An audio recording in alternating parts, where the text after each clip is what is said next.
নমস্কার, নিউজ 18 বাংলায় আপনাদের সকলকে স্বাগত। প্রিয়াঙ্কা রয়েছি আপনাদের সঙ্গে। শুরু করছি ঠিক বিকেল 5টার 5 মিশালি। আগামীকাল নজর গোটা দেশের, কারণ আগামীকাল রেজাল্ট আউট।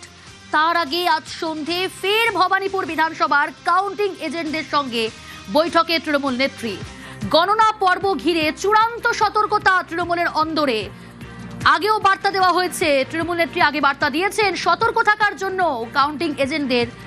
আর আজ আবারও গুরুত্বপূর্ণ বৈঠক ভবানীপুর বিধানসভার কাউন্টিং এজেন্টদের সঙ্গে বৈঠকে তৃণমূল নেত্রী। আবির রয়েছে আমার সঙ্গে সরাসরি। আবির, আজকের এই গুরুত্বপূর্ণ বৈঠকে কি বার্তা দেবেন তৃণমূল নেত্রী? দেখো, বার্তা যা দেবার গতকালকের ভার্চুয়াল বৈঠক থেকে দেওয়া হয়ে গিয়েছে এবং তার জেরেই আজকে সকালবেলা থেকে রাজ্যের বিভিন্ন জায়গায় তৃণমূল কংগ্রেসের প্রার্থীরা 293টি কেন্দ্রে যারা রয়েছেন, যদিও পাহাড়ের যে 3টি আসন সেগুলোকে বাদ রাখতে হবে, সেখানে যারা প্রার্থীরা রয়েছেন তারা তাদের চিফ ইলেকশন এজেন্ট, যারা কাউন্টিং এজেন্ট, তাদেরকে সঙ্গে নিয়ে তৃণমূল কংগ্রেসের তরফ থেকে যে কাউন্টিংয়ের যে ট্রেনিং মডিউল পাঠানো হয়েছে তারা বারবার ধরে পর্যবেক্ষণ করেছেন এবং গণনা কেন্দ্রের মধ্যে ঠিক কী দায়িত্ব বা ভূমিকা তাদেরকে পালন করতে হবে সে বিষয় নিয়ে তারা দেখে নিচ্ছেন। যেটা জানা যাচ্ছে যে সন্ধ্যেবেলা ভবানীপুর বিধানসভা কেন্দ্রের যারা তৃণমূল কংগ্রেসের যারা কাউন্টিং এজেন্টরা রয়েছেন তারা মমতা বন্দ্যোপাধ্যায়ের সঙ্গে তারা দেখা করবেন। একেবারে শেষ মুহূর্তের পেপ টক দেওয়া যাকে বলে সেটাই হবে, যাতে তারা আত্মবিশ্বাসী থাকেন, যথাযথভাবে তারা যেন কাজ করেন। এবং গতকালকেই মমতা বন্দ্যোপাধ্যায় বারবার ধরে উল্লেখ করে দিয়েছিলেন যে ভোর 5টার মধ্যে কাউন্টিং সেন্টারে পৌঁছে যেতে হবে এবং স্ট্রং রুম থেকে মেশিনকে যখন নিয়ে যাওয়া হবে হচ্ছে কাউন্টিংয়ের টেবিল পর্যন্ত, তখন সজাগ দৃষ্টি রাখতে হবে। যারা সেখানে কাউন্টিং সেন্টারের মধ্যে থাকবেন এজেন্ট হিসাবে তারা যেন পর্যাপ্ত সমস্ত কটা নম্বর তারা যেন যথাযথভাবে তারা নজর রাখেন। এছাড়া অভিষেকও গতকাল কথা বলতে গিয়ে ইভিএমের ক্ষেত্রে মেশিনের যে ব্যাটারি পার্সেন্টেজ দেখে নেওয়ার কথা, চার্জের, এছাড়া কোন বিষয় কি দেখে নিতে হবে সেই সমস্ত যাবতীয় তথ্য বুঝিয়ে দেওয়া হয়েছে। ফলে যেহেতু এবারে বিধানসভা নির্বাচনের ক্ষেত্রে ভবানীপুর ভরকেন্দ্র, সমস্ত নজর আগামীকাল বাংলাতে তো থাকবেই, বিশেষ করে এই ভবানীপুর বিধানসভা কেন্দ্র নিয়ে থাকবে। ফলে যারা কাউন্টিং এজেন্টরা থাকবেন তারা যেন আত্মবিশ্বাসী হয়ে যেন কাউন্টিং সেন্টারে পৌঁছন এবং তাদের দলের তরফ থেকে যে নির্দেশ দিয়ে দেওয়া হয়েছে সেগুলো যেন যথাযথভাবে ভূমিকা পালন করতে পারেন। মাথা ঠান্ডা রেখে তারা যেন কাউন্টিং হলের মধ্যে থাকেন, মূলত সেই বিষয়েই আরও একবার তাদের সঙ্গে সাক্ষাৎ। এবং যেহেতু দলের চেয়ারপারসন, তিনি এখান থেকে তিনি প্রার্থী, ফলে স্বাভাবিকভাবেই কাউন্টিং এজেন্টরা তার সঙ্গে দেখা করতে পারলে তাদেরও যে কাজকে ঘিরে তাদের যে মোটিভেশন সেটা একটা বৃদ্ধি পেতে পারে, এমনটাই মনে করা হচ্ছে। ফলে সম্পূর্ণভাবে মানসিক যে জোর, যে স্থায়িত্ব তাদেরকে বৃদ্ধি করানোর চেষ্টা, সেটাই আজকের এই সাক্ষাৎ পর্বের ক্ষেত্রে হতে চলেছে, এমনটাই তৃণমূল সূত্রে খবর। বেশ, নজর থাকবে।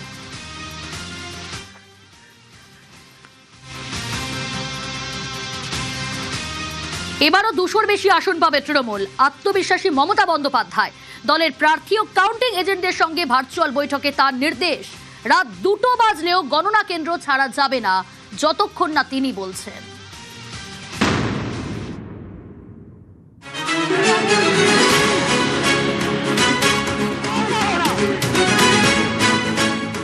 সোমবার ভোট গণনা, এই গণনা নিয়ে এবার স্ট্র্যাটেজি। শনিবার তৃণমূলের প্রার্থী, কাউন্টিং এজেন্ট নেতাদের সঙ্গে ভার্চুয়াল বৈঠক করেন মমতা বন্দ্যোপাধ্যায় এবং অভিষেক বন্দ্যোপাধ্যায়। বৈঠকে তৃণমূল নেত্রী বলেন, 6 মাস ধরে লড়াইয়ের জন্য ধন্যবাদ। যাঁরা লড়াই করেছেন তাদের পুরস্কৃত করা হবে। তৃণমূল শুধু জিতছে না, বড় ব্যবধানে জিতছে। 200-র বেশি আসন পাবে তৃণমূল। এদিনের বৈঠকে কাউন্টিং এজেন্টদের তৃণমূল নেত্রী একগুচ্ছ নির্দেশ দেন। রাত 2টো বাজলেও কেউ কাউন্টিং সেন্টার ছাড়বেন না। যতক্ষণ না তিনি বেরোতে বলবেন ততক্ষণ গণনা কেন্দ্রে থাকতে হবে। কোনো আসনে 200 থেকে 300 ব্যবধানে বিপক্ষ জিতলে রিকাউন্টিং এর দাবি করতে হবে। কাউন্টিং এজেন্টরা বাড়ি থেকে খাবার নিয়ে যাবেন। দুপুরে হালকা খাবার খাবেন, বাইরের খাবার নেবেন না। কেউ কিছু মিশিয়ে দিতে পারে। স্ট্রং রুম থেকে কাউন্টিং এর জন্য ইভিএম নিয়ে যাওয়ার সময় বদলাতে পারে। তাই সোমবার ভোর 5টার মধ্যে গণনা কেন্দ্রে পৌঁছতে হবে। 10 সেকেন্ড লোডশেডিং হলে 50টা ইভিএম পাল্টে দিতে পারে। রিটার্নিং অফিসারদের চিঠি দিতে হবে যাতে কাউন্টিং সেন্টারে লোডশেডিং না হয়। গণনার দিন তৃণমূলের পুরনো নতুন সকলকে ডাকতে হবে। কোনো ইগোর লড়াই করা যাবে না। বিজেপি যেখানে ওয়ার রুম করবে সেখানে পাল্টা হিসেবে তৃণমূল কর্মীদের বসাতে হবে, বিশেষ করে মহিলাদের। এদিন মমতা বন্দ্যোপাধ্যায় বলেন, পুলিশ আপনাদের সরিয়ে দেওয়ার চেষ্টা করবে, লড়াই করতে হবে। মনে রাখবেন, আমরা বিরোধী দলের মতো ফাইট করছি। সিআরপিএফ তারা করলে মহিলারা তারা করবেন। মহিলাদের সব বাহিনীকে নামান। বিজেপি কোনো মতেই আসছে না, চেক করেই বলছি। বাঘের মতো লড়াই করতে হবে যাতে ওই বিড়ালগুলো বিড়ালই থাকে। অভিষেক বন্দ্যোপাধ্যায়ের নির্দেশ, গণনার শেষ পর্যন্ত কাউন্টিং এজেন্টরা থাকবেন। সার্টিফিকেট হাতে না পাওয়া পর্যন্ত কেউ কাউন্টিং সেন্টার ছেড়ে বেরোবেন না। ইভিএম এর সিরিয়াল নাম্বারের সঙ্গে ফর্ম 17C মেলাতে হবে। ডেটা এন্ট্রিতে ভুল করলে রিটার্নিং অফিসারকে চিঠি দিতে হবে। কাউন্টিং সেন্টারে ছাত্র, যুব, মহিলারা থাকবেন। জিতে গেছি বলে ঢিলেমি দিলে চলবে না। এদিন অভিষেক বলেন, 215-র বেশি আসন পাবে তৃণমূল, তবে আত্মতুষ্টিতে ভুগলে চলবে না। বিজেপি নিজেও ভালো করে জানে ওরা জিতবে না, তবু শেষ চুরি ও কামড় দেবে ওই দিন। সিআরপিএফ ডান্ডা দিয়ে মারছে, আপনারাও ডান্ডা আর ঝান্ডা দুটোই রাখবেন। ভার্চুয়াল বৈঠকে অভিষেক নির্দেশ দেন, মহিলাদের কাউন্টিং এজেন্ট হিসেবে রাখুন। সিআরপিএফ চাইলেও ওদের গায়ে হাত দিতে পারবে না। গণনার সময় ঠিক কি কি করতে হবে তা বোঝাতে রবিবার বিভিন্ন জায়গায় প্রতিনিধি পাঠাচ্ছে তৃণমূল। দমদম ও বারাকপুর সাংগঠনিক জেলায় দায়িত্ব দেওয়া হয়েছে রাজীব কুমারকে। বহু জায়গাতে তৃণমূল কংগ্রেসের অন্দরে একটি প্রশ্ন ঘোরাফেরা করছিল, এক্সিট পোলের পরে তৃণমূল কংগ্রেসের নেতারা কি ভাবছেন। দলীয় আত্মবিশ্বাসে যাতে কোনো ঘাটতি না থাকে সে বার্তাও মমতা অভিষেক বন্দ্যোপাধ্যায়ের তরফ থেকে সম্পূর্ণভাবে দিয়ে রাখা হয়েছে তৃণমূল কংগ্রেসের সর্বস্তরের কর্মীদের কাছে। ক্যামেরায় রাজীব সিংহের সাথে আবির ঘোষাল, নিউজ 18 বাংলা, কালীঘাট। ভগবানে ভরসা বিজেপির। রেজাল্টের আগের দিন অর্থাৎ আজ জেলায় জেলায় বিজেপির প্রার্থীরা মন্দিরে আর মহিলা কর্মীরা ময়দানে। স্ট্রং রুমের সামনে অবস্থানে। ভোট গোনা শেষ না হলে কাউন্টিং সেন্টার ছাড়া যাবে না, নির্দেশ বিজেপি নেতৃত্বে।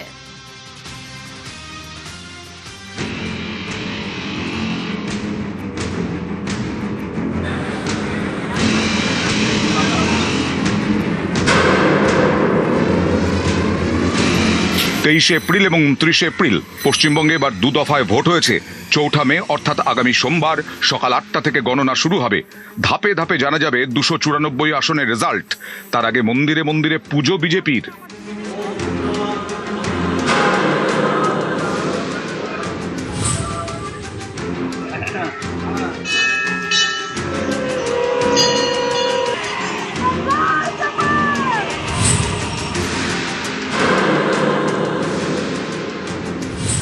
রবিবার রাজ্য জুড়ে মন্দিরে গিয়ে পুজো বিজেপি প্রার্থীদের।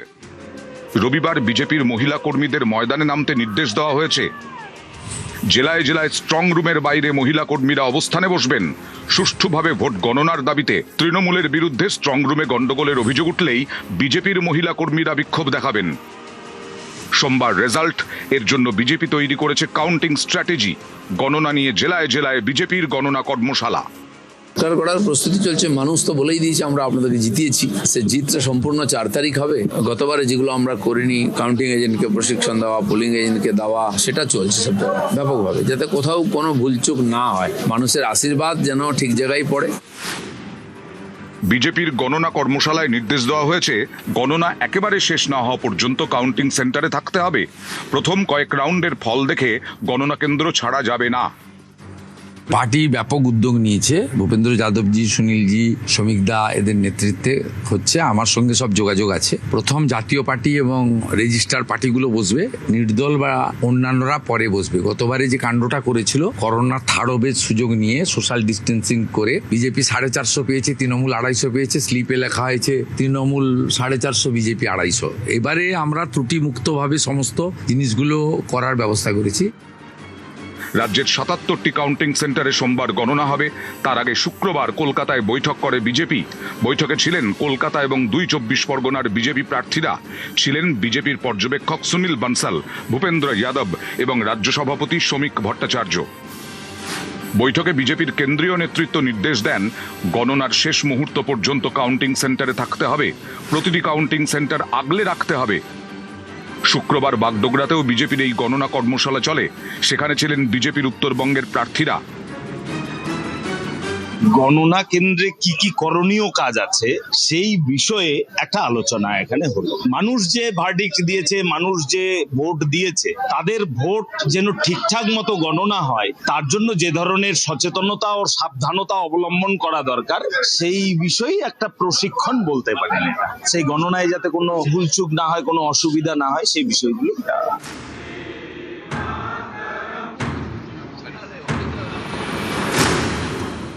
পূর্ব মেদিনীপুরের মেচেদায় বিজেপির গণনা কর্মশালা হয় শনিবার।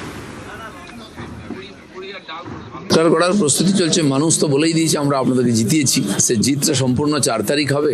গতবারে যেগুলো আমরা করিনি, কাউন্টিং এজেন্টকে প্রশিক্ষণ দেওয়া, পোলিং এজেন্টকে দেওয়া, সেটা চলছে সব জায়গায় ব্যাপকভাবে, যাতে কোথাও কোনো ভুলচুক না হয়। মানুষের আশীর্বাদ যেন ঠিক জায়গায় পড়ে।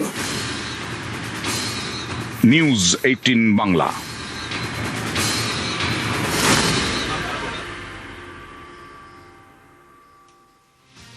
কমিশনের নির্দেশিকা অনুযায়ী গণনার কাজে থাকবেন কেন্দ্রীয় এবং রাজ্য সরকারি কর্মচারীরা। তৃণমূলের করা মামলায় কমিশনকে এই নির্দেশিকা মেনে চলার নির্দেশ দিল সুপ্রিম কোর্ট।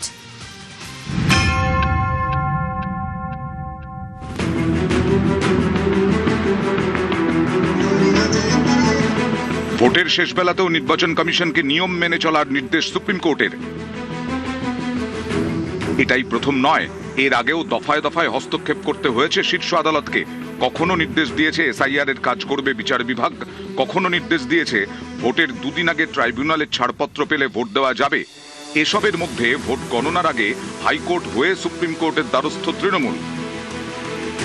তাদের প্রশ্ন, ভোট গণনার কাজে শুধুমাত্র কেন্দ্রীয় সরকারি কর্মচারীদের কেন ব্যবহার করছে কমিশন? এ নিয়ে সুপ্রিম কোর্ট আলাদা করে রায় না দিলেও কমিশনকে নিয়ম মেনে চলার নির্দেশ দিয়েছে দেশের শীর্ষ আদালত। শনিবার শুনানিতে তৃণমূলের আইনজীবী কপিল সিব্বল বলেন, 13 এপ্রিল ডিইওদের নির্দেশ দেওয়া হয়েছে। 29 এপ্রিল বিষয়টি জানতে পেরেছি। এরকম কখনো হয়নি, বরঞ্চ আগে জানানো হয়। কমিশনের ভিন রাজ্যের অবজারভার রয়েছেন, তারপরেও ভিন রাজ্যের কর্মী চাই। আইনি অধিকার থাকা মানে যা ইচ্ছে করা নয়। বিচারপতি জয়মাল্য বাগচি বলেন, নির্বাচন কমিশনের নিয়ন্ত্রণে থাকেন এই কর্মীরা, ফলে তাঁরা কেন্দ্রীয় সরকারি কর্মী না রাজ্য সরকারি কর্মী তাতে কিছু যায় আসে না। আপনাদের কাউন্টিং এজেন্ট থাকবেন আর একজন মাইক্রো অবজারভার থাকবেন যিনি কেন্দ্রীয় সরকারি কর্মী। বাকি 2 জন কাউন্টিং সুপারভাইজার এবং কাউন্টিং এজেন্ট রাজ্য বা কেন্দ্রীয় সরকারি কর্মী হতে পারেন। আমরা বলতে পারি না এক পক্ষ থেকে বাছাই করা মানে পক্ষপাতিত্ব করা হচ্ছে। তখন কপিল সিব্বল বলেন, কমিশনের নির্দেশিকাতেই লেখা রয়েছে রাজ্য সরকারি এবং কেন্দ্রীয় সরকারি কর্মীদের রাখা হবে, তাই দুপক্ষ থেকেই বাছা হোক। তখন বিচারপতি PS নরসিমহা বলেন, কোনো কর্মীদের মধ্যে মেধার তফাৎ করতে পারেন না। বিচারপতি জয়মাল্য বাগচি বলেন, নির্দেশিকা ফলো করে রাজ্য এবং কেন্দ্রীয় সরকারি কর্মচারীদের রাখার জন্য আমরা বলে দিতে পারি।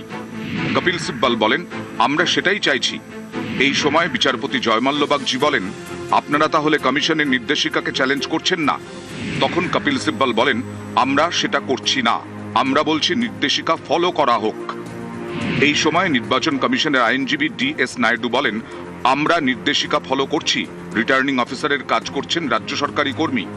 তৃণমূলের আইনজীবী বলেন, গণনার 45 দিনের পরেও সিসি ক্যামেরা ফুটেজ সংরক্ষণ করা হোক। তখন কমিশনের আইনজীবী বলেন, সিসি ক্যামেরা ফুটেজ সংরক্ষণ করা হয়। শুনানি শেষে বিচারপতি জয়মাল্য বাগচি এবং বিচারপতি PS নরসিমহা জানিয়ে দেন, নতুন করে নির্দেশ দেওয়া হচ্ছে না, আমরা নোট করছি 13 এপ্রিলের নির্দেশিকা ফলো করছে নির্বাচন কমিশন। हमारी जो याचिका है वो डिसमिस हो गई। ये अपने आप में गलत है। हमने सुप्रीम कोर्ट में कहा कि देखिए, उनका खुद का सर्कुलर कहता है आप सेंट्रल गवर्नमेंट नॉमिनीज रखना चाहते हैं तो रखिए, लेकिन साथ साथ एक स्टेट गवर्नमेंट नॉमिनी भी रखिए। सुप्रीम कोर्ट ने ये कहा कि उस सर्कुलर को आप लागू करोगे और जो भी वहां लिखित है उसको लागू करोगे। और लिखित क्या है कि स्टेट गवर्नमेंट का नॉमिनी भी होगा और सेंट्रल गवर्नमेंट का नॉमिनी भी होगा। तो ये ऑर्डर हुआ है। নিউজ 18 বাংলা। ফলতায় ফের কমিশনের বজ্র আটুনি। ফলতা বিধানসভায় ফের ভোট কমিশনের। 21 মে ফের ভোটের লাইনে ফলতাবাসী। ফলতা পুনর্নির্বাচন উঠছে একাধিক প্রশ্ন। সোমরাজ রয়েছে আমার সঙ্গে। সোমরাজ, ফলতায় কমিশনের যে বজ্র আটুনি, যেভাবে ভোট হলো আবার ভোটের লাইনে দাঁড়াতে হচ্ছে সেখানকার ভোটারদের, তাহলে কমিশনের যে বজ্র আটুনি এত ফসকা গেরো। একদমই, এবং সেক্ষেত্রে ফলতা বিধানসভার ভোটের ক্ষেত্রে যে ব্যর্থতা ছিল সেটা কার্যত মেনে নিচ্ছে কমিশন। কিন্তু এক্ষেত্রে কমিশন বলছে যে সরাসরি নজরদারি সম্ভব নয়, কিন্তু যেটা দেখা যাচ্ছে বুথের ভেতরে কোথাও কোথাও ওয়েবকাস্টিং বন্ধ হয়ে গেছে, কোথাও EVM এ টেপ লাগিয়ে দেওয়া হয়েছে, কোথাও দেখা যাচ্ছে ওয়েবকাস্টিং এর সকাল 7টা থেকে সন্ধ্যে 6টা পর্যন্ত যে ফুটেজ, তার মধ্যে নির্দিষ্ট কিছু সময় ফুটেজ মিসিং রয়েছে। এই সংক্রান্ত যে অভিযোগগুলি এসছে সেখানেই দেখা যাচ্ছে যে বুথের ভেতরে সব ঘটনা ঘটেছে। আর এখানেই প্রশ্ন, যেখানে এত সংখ্যক কেন্দ্রীয় বাহিনী, যেখানে অবজারভার, এত সংখ্যক অবজারভার নিয়োগ, জেনারেল অবজারভার, পুলিশ অবজারভার, তারপরেও কিভাবে এই ধরনের ঘটনা ঘটে গেল বুথে, এবং যেটা কমিশনের নজরে এলো ভোট গ্রহণের চলাকালীন সময়, এবং তারপরে কমিশনের নজর এড়িয়ে কিভাবে এই ঘটনাগুলি ঘটলো। এবং যদি ওয়েবকাস্টিং এর ক্যামেরা বন্ধ হয়ে যায় তাহলে এক্ষেত্রে অবশ্যই গাফিলতি থাকে। বুথে যারা দায়িত্বপ্রাপ্ত নির্বাচন কমিশনের আধিকারিকরা ছিলেন, অর্থাৎ প্রিসাইডিং অফিসার থেকে শুরু করে যারা পোলিং অফিসার, পোলিং পার্টি ছিলেন, অর্থাৎ ভোট কর্মী যারা ছিলেন, তাদেরও একটা দায়িত্ব থাকে। সেক্ষেত্রে তাদের বিরুদ্ধে কি পদক্ষেপ করবে কমিশন? যদিও কমিশনের ব্যাখ্যা যে আগামীকাল ভোট গণনা রয়েছে, ভোট গণনা হওয়ার পর কমিশনের তরফে এই পদক্ষেপ করা হবে, সবার বিরুদ্ধে অ্যাকশন হবে, এটা কমিশনের অবস্থান। কারণ কমিশন মনে করছে বুথের ভেতরে যারা ছিলেন তাদেরও গাফিলতি এড়ানো যায় না, অর্থাৎ তারাও গাফিলতির দায় এড়াতে পারেন না, ফলত তাদের বিরুদ্ধেও কমিশন পদক্ষেপ করবে। কি পদক্ষেপ হতে পারে? এক্ষেত্রে 3 ধরনের পদক্ষেপ হতে পারে। 1, জেল; 2 হচ্ছে তাদের সাসপেন্ড করা হতে পারে; 3 হচ্ছে তাদের বিরুদ্ধে বিভাগীয় তদন্ত শুরু করতে পারে কমিশন। এই 3 ধরনের পদক্ষেপ করা যেতে পারে, কিন্তু আপাতত নয়। আগামীকাল ভোট গণনা রয়েছে, তারপর কমিশন অ্যাকশন শুরু করবে, তেমনটাই কমিশনের ব্যাখ্যা। বেশ, के जितने भी लोग हैं अच्छी तरह से समझ लें कि अगर किसी ने बदमाशी करी तो उनका कायदे से इलाज किया जाएगा। फिर अगर कहीं से खबर आ गई कि किसी ने कोई खुराफात करने की, किसी को परेशान करने की कोशिश की है, तो फिर उसकी खबर फिर अच्छे से लेंगे हम। ये जहांगीर के घर वाले भी खड़े हैं, उसको बता देना कायदे से। ये बार बार जो खबरें आ रही हैं कि उसके लोग धमका रहे हैं, तो फिर अच्छे से खबर लेंगे, फिर बाद में रोना पछताना मत। ये जहांगीर के घर वाले भी खड़े हैं, उसको बता देना कायदे से। ये बार बार जो खबरें आ रही हैं ফলতায় ভোটের আগে আইপিএস অজয় পাল শর্মার দাবাঙ্গিরি। किसी ने बदमाशी करी, ভোটের দিন কি হলো? আনিসুদ্দিন রয়েছে প্রতিনিধি। আনিসুদ্দিন, ফলতায় দাবাং কোথায়? ভোটের আগের দিনের ছবি দেখাচ্ছিলাম, ভোটের দিন কি হলো? किसी को परेशान करने की कोशिश की है। একেবারেই দেখো, 29শে এপ্রিল ফলতা বিধানসভাতে যখন নির্বাচন চলছিল সেই সময় পুলিশ অবজারভার অজয় পাল শর্মা তিনি কিন্তু তার কনভয় নিয়ে ফলতা এলাকা জুড়ে কিন্তু ঘুরছিলেন, এবং যেটা ফলতা তৃণমূল কংগ্রেসের প্রার্থী জাহাঙ্গীর খানের দাবি যে অজয় পাল শর্মা তিনি দক্ষিণ 24 পরগনার পুলিশ অবজারভার, কিন্তু ভোটের দিন তাকে সারাদিন দেখতে পাওয়া গিয়েছিল তিনি কনভয় নিয়ে ফলতা এলাকায় চষে বেরিয়েছিলেন। কিন্তু তারপরেও, অর্থাৎ যে ফলতা বিধানসভার একেবারে 21শে মে যে জাতীয় নির্বাচন কমিশন যে পুনর্নির্বাচনের ঘোষণা দিয়েছেন, তাহলে ভোটের দিন 29শে এপ্রিল কি করছিলেন পুলিশ অবজারভার? বুথগুলোতে তিনি যখন ঘুরছিলেন তখন কিন্তু তার কাছে কি কোনো অভিযোগ আসেনি? তাহলে এই যে ঘটনা ঘটেছে, অর্থাৎ পুলিশ অবজারভার ভোটের আগে যেভাবে জাহাঙ্গীরের গ্রামে গিয়ে, অর্থাৎ তৃণমূল প্রার্থী ধমকে সুরে বলেছিলেন যে জাহাঙ্গীরের লোকজন এলাকায় ধমকাচ্ছে, যদি সেটা করে তার জন্য ব্যবস্থা নেওয়া হবে, কিন্তু তারপরে দেখা গেছিল যে ফলতা বিধানসভা জুড়ে ভোটের দিন তিনি তার কনভয় নিয়ে চষে বেরিয়েছিলেন এবং সুস্থ এবং অবাধ ভোট করার জন্য তিনি সারাদিন ফলতাতে ছিলেন। প্রশ্ন এই জায়গায় সাধারণ মানুষ তুলছে যে তারপরেও কেন এইভাবে পুনর্নির্বাচন, সব বুথে পুনর্নির্বাচন করতে হচ্ছে? কারণ তুমি জানো, সাধারণ মানুষ তারা ভোট দেওয়ার জন্য ছুটি নিয়ে আসে, বা পরিযায়ী শ্রমিকরা তারা বাড়ি ফিরেছিল, ভোট দেওয়ার পরে অনেকেই চলে গিয়েছে। এলাকার বাসিন্দারা যেটা বলছেন যে বারবার লাইনে দাঁড়িয়ে তাদেরকে ভোট দিতে হবে, তাহলে সাধারণ মানুষ যখন এই লাইনে দাঁড়িয়ে আবার ভোট দেবে, তাহলে এর জন্য যারা দায়ী, অর্থাৎ এই পুনর্নির্বাচন যে দায়িত্ব, অর্থাৎ নির্বাচনের দায়িত্বে যারা ছিল তাদের জন্য এই পুনর্নির্বাচন হচ্ছে, তারা কি তাহলে সঠিক নজরদারি করেনি? তাদের কি কোনো শাস্তির ব্যবস্থা হয়? তাহলে কিন্তু এই প্রশ্নটাই তুলছেন ফলতাবাসী। अच्छे से खबर लेंगे, फिर बाद में रोना पछताना मत। ये जहांगीर के घर वाले भी खड़े हैं, उसको बता देना कायदे से। ये बार बार जो खबरें आ रही हैं कि उसके लोग धमका रहे हैं, तो फिर अच्छे से खबर लेंगे, फिर बाद में গণনার আগে এনআইএ তলব। সুজাপুরে তৃণমূল প্রার্থীর এজেন্টকে এনআইএ নোটিশ। গণনার আগের দিন তৃণমূল নেতাদের এনআইএ তলব। মোথাবাড়ি তদন্তে 9 তৃণমূল নেতাকে তলব এনআইএর। আজই কালিয়াচক থানায় হাজিরার নোটিশ। আরো ডিটেল জানাবে সেবক, রয়েছে আমার সঙ্গে। সেবক, একদমই, দেখো তুমি যেমনটা বলছিলে যে আগামীকালই ভোট গণনা, তার ঠিক আগে আজ মালদহের তৃণমূল কংগ্রেসের 9 জন নেতাকে তাদেরকে কিন্তু এনআইএর তরফ থেকে তলব করা হয়, তাদের কালিয়াচক থানায় হাজিরা দিতে বলা হয়। এদের মধ্যে গুরুত্বপূর্ণ বলতে সুজাপুর বিধানসভার যিনি তৃণমূল প্রার্থী, তার নির্বাচনী এজেন্ট সেই আব্দুর রহমান, তাকে ডাকা হয়। তৃণমূলের ব্লক সভাপতি সারিউল শেখ, তাকে ডাকা হয়। তাদের সহ সব মিলিয়ে 9 জনকে ডাকা হয়, যারা কিন্তু ভোটে গুরুত্বপূর্ণ দায়িত্বে রয়েছে এবং গণনাতেও তারা দলের হয়ে কাজ করবেন। ঠিক গণনার আগে তাদেরকে ডাকা নিয়ে হইচই পড়েছে। তৃণমূল এর পেছনে রাজনৈতিক উদ্দেশ্য রয়েছে এমনটাই অভিযোগ করছে, কারণ মালদাতে 1 এপ্রিলের একটি ঘটনার সূত্রে তাদেরকে ডাকা হয়েছে বলে খবর, কিন্তু মালদাতে 23 তারিখেই ভোট হয়ে যায়। ভোট হওয়ার পরে এতদিন তাদের ডাকা হয়নি, ঠিক গণনার আগের দিন তাদেরকে ডাকা, এর পেছনে উদ্দেশ্য রয়েছে এমনটাই অভিযোগ তৃণমূল কংগ্রেস প্রার্থী সাবিনা ইয়াসমিনের। যদিও বিজেপির দাবি যে এই ঘটনায় এনআইএ তারা তদন্ত করছে, তদন্তে সকলেরই সহযোগিতা করা উচিত, এর মধ্যে রাজনৈতিক উদ্দেশ্য খুঁজে অহেতুক বিষয়টি নিয়ে জল্পনা করছে। আগের দিন এনআইএ তলবে তপ্ত রাজনীতি। একেবারে উদ্দেশ্য প্রণোদিত ভাবে এটা করা হচ্ছে। এতদিন কোথায় ছিল, আজ কেন ওরা এইভাবে এনআইএ তলব করে দিয়ে আমাদের ইলেকশন এজেন্ট এবং যারা কাউন্টিং এজেন্ট রয়েছে তাদের প্রতি ভীতি প্রদর্শন করার চেষ্টা করছে। একটা ভয় দেখানো, যে ভয় দেখিয়ে যদি এরা কাউন্টিং এ না যায় বা এরা পিছিয়ে যায়, এরকম একটা ভয় দেখানো। আমরা লড়াই করে এই জায়গাটাতে জিতে এসেছি, ফলে ভয় দেখিয়ে ধমকিয়ে চমকিয়ে আমাদের কোনো লাভ হবে না। আমরা জিতবো এবং চতুর্থবারের মতো আমরা সরকারও গঠন করব। আব্দুর রহমান তো উনি ইলেকশন, তার সব গুণের অধিকারী, তার উগ্র মৌলবাদী এবং সন্ত্রাসবাদী, তার সাথে যোগাযোগ তাদের আছে, বেআইনি অস্ত্র টস্ত্র এই সমস্ত সব। সারিউল শেখ ব্লক সভাপতির এগেন্সটে তৃণমূল, ওরাই হচ্ছে তার অভিযোগ করেছে, যেটা এনআইএ তদন্ত করছেন, এটা ওরা তদন্ত সাপেক্ষে যাকে মনে হবে যারা যারা থাকবে তাদের যা উপযুক্ত শাস্তি যেভাবে হওয়া উচিত। আর আমি বলবো যে এগুলো যারা করছেন, এটা তৃণমূল কংগ্রেসের, এরাই তো হচ্ছে গলার মালা।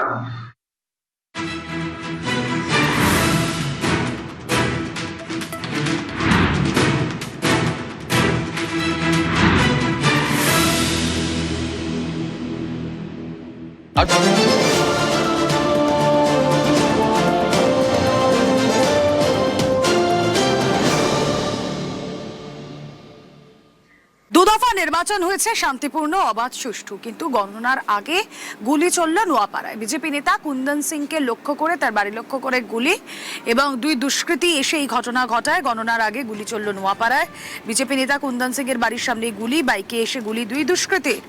কুন্দন সিংকে টার্গেট করে গুলির অভিযোগ। সিসি ক্যামেরা ফুটেজ খতিয়ে দেখছে পুলিশ।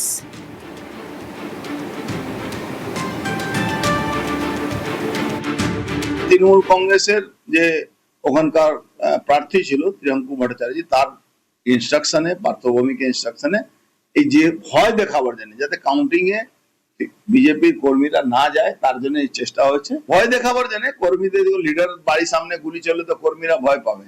যাদব বলে একটা ক্রিমিনাল আছে, তার এটা সাঙ্গ পাঙ্গ, এদেরকে পেট্রোনাইজ করছে। ওই এদিকে সোমনাথ আর ওদিকে প্রিয়াঙ্কু ভট্টাচার্য। পুলিশ প্রশাসন দেখছে যে ফুটেজটা এখনকার, না 6 মাস আগে, না 1 বছর আগে, না তারই কোনো লোক করেছে। সঞ্জয় সিং, অর্জুন সিং এর ভাইপো, এবং রাজেশ কুমারের সাথে যাকে দেখা যাচ্ছে, সে তৃণমূল কংগ্রেস কর্মী তাপস দাসের উপরে 3 রাউন্ড গুলি চালিয়েছে, কিন্তু এখনো সে ঘুরে বেড়াচ্ছে, গ্রেফতার হয়নি। তাকে পুলিশ এখনো ছাড়পত্র দিয়ে রেখেছে। তাহলে এটা তদন্ত সাপেক্ষ ব্যাপার, নিশ্চয়ই তদন্ত হবে। আগামীকাল রেজাল্ট আউট, আর তার আগে বিভিন্ন কেন্দ্রে যখন আমরা নজর রাখছি, সেখানে বেশ কিছু ছবি উঠে আসছে। যেমন ধরুন সাখাওয়াত মেমোরিয়াল। সেই সাখাওয়াত মেমোরিয়ালে সকাল থেকে ব্যাপক উত্তেজনা তৃণমূল কর্মী সমর্থকদের। তারা কি বলছেন? তারা বলছেন যে গাড়ি চেক না করিয়ে ভেতরে ঢুকতে দেওয়া হয়েছে, আর এই নিয়ে তারা বিক্ষোভ দেখাতে থাকেন।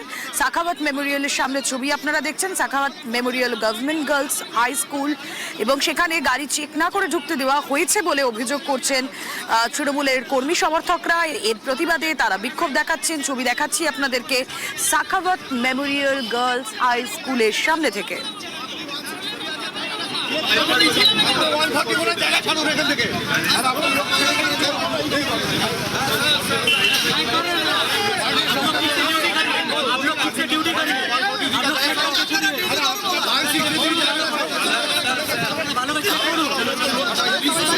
আগামীকাল রেজাল্ট আউট, আর তার আগে সাখাওয়াত মেমোরিয়ালে আটোসাট্ট নিরাপত্তা বলয়, কিন্তু তার মধ্যেই তৃণমূল কর্মী সমর্থকরা তারা অভিযোগ করছেন। কি অভিযোগ করছেন তারা শুনবো আরো বিস্তারিত। বিক্ষোভের কারণ কি, প্রতিনিধি বিশ্বজিৎ সাহা রয়েছেন সঙ্গে। বিশ্বজিৎ,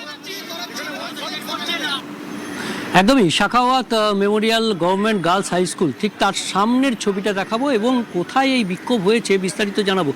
ঠিক এখানেই গণনা কেন্দ্র, স্ট্রং রুম রয়েছে, আর ঠিক সেখানে যেমন ব্যারিকেড নিরাপত্তা রয়েছে কেন্দ্রীয় বাহিনী এবং রাজ্য পুলিশের, ঠিক তার বাদিকে একটু যেখানে গন্ডগোল হয়েছে সেই ছবিটা দেখাবো। যে এখানেও ভোট গ্রহণ কেন্দ্র ছিল, সেখান থেকে প্রায় 100 মিটার দূরে যেখানে বাঁশের ব্যারিকেড করা আছে এবং সেখানেও কেন্দ্রীয় বাহিনী নিরাপত্তা রয়েছে, রাজ্য পুলিশের নিরাপত্তা রয়েছে, তার আগেও ব্যারিকেড রয়েছে। এরকমই পরপর ব্যারিকেড রয়েছে এবং তার আগেই অর্থাৎ একেবারে শেক্সপিয়ার সরণি থেকে লর্ড সিনার রোডে ঢুকার মুখে সেখানেই বিক্ষোভ দেখান তৃণমূল কংগ্রেসের কর্মী সমর্থকেরা। সেখানেই তারা ক্যাম্প করে রয়েছেন, রাতভর তারা পাহারা দিচ্ছেন, তারা সারা দিন ধরে পাহারা দিচ্ছেন। গত কয়েকদিন ধরেই এই স্ট্রং রুম পাহারা দেওয়া রাজনৈতিক কর্মীদের একটা যেন অভ্যাসে পরিণত হয়েছে। তারা সেখানে থাকছেন নজরদারির জন্য, যেমন নজরদারি কেন্দ্রীয় সরকারের যে নিরাপত্তা রক্ষী কেন্দ্রীয় জওয়ানরা যারা রয়েছে সেন্ট্রাল ফোর্সে তারা রয়েছে, রাজ্য পুলিশ রয়েছে, তেমনি পাশাপাশি তৃণমূল কংগ্রেসের কর্মী সমর্থকরা তারাও রয়েছেন। এবং সেখানেই তারা দেখতে পান দুটি যে গাড়ি ঢোকে, একটি সাদা স্করপিও, মূলত যে গাড়িটি নিয়ে সবচেয়ে বেশি অভিযোগ সেই গাড়িটি চেক না করেই ঢুকতে দেওয়া হয় এবং সেই গাড়িতে অভিযোগ বিজেপির পতাকা ছিল এবং সেই গাড়িটি ভেতরে ঢোকে এবং তারপর সেই গাড়িটি যখন বেরিয়ে যায় তখন কর্মী সমর্থকেরা দাবি করেন সেই গাড়িটি চেক করার, কিন্তু সেই গাড়িটি আচমকাই শেক্সপিয়ার সরণি ধরে বেরিয়ে চলে যায়। এই কারণেই তারা বিক্ষোভ দেখান যে সমস্ত লোককে এখানে ঢুকতে গেলে, স্ট্রং রুমের দিকে যেতে গেলে বা ডিসিআরসির দিকে যেতে গেলে তাকে পরীক্ষা করা হচ্ছে। সাইকেলে থাকুন, তিনি হেঁটে যান, তাদেরকে পরীক্ষা করা হচ্ছে, কিন্তু সেই গাড়িটি এক্স আর্মি লেখা এবং তাতে বিজেপির পতাকা ছিল। কেন সেই গাড়িটিতে তল্লাশি হয়নি সেই অভিযোগ জানিয়েই তৃণমূল কংগ্রেস কর্মী সমর্থকরা প্রথম থেকেই যে যোগ সাজসে একটা কোথাও একটা চক্রান্তের গন্ধ পাচ্ছে তৃণমূল কংগ্রেস, তার কর্মী সমর্থকরা একবার শোনায়। বিশ্বজিৎ, একটা স্করপিও গাড়ি ঢুকলো, গাড়িতে আর্মি লেখা ছিল, ও ড্যাশবোর্ডের ওপরে বিজেপি ফ্ল্যাগ লাগানো ছিল। এখন যখন আমরা দেখলাম বসে ওখানে, তো আমরা দৌড়ে এসেছি ওনাকে আটকানোর জন্য। তারপরেও সেম জিনিস এনাদেরকে যখন বলা হচ্ছে, একটা পার্সন যখন এখান থেকে যাচ্ছে ওনাকে পুরো ওপর থেকে নিচে চেক হচ্ছে, আর গাড়ি এমনি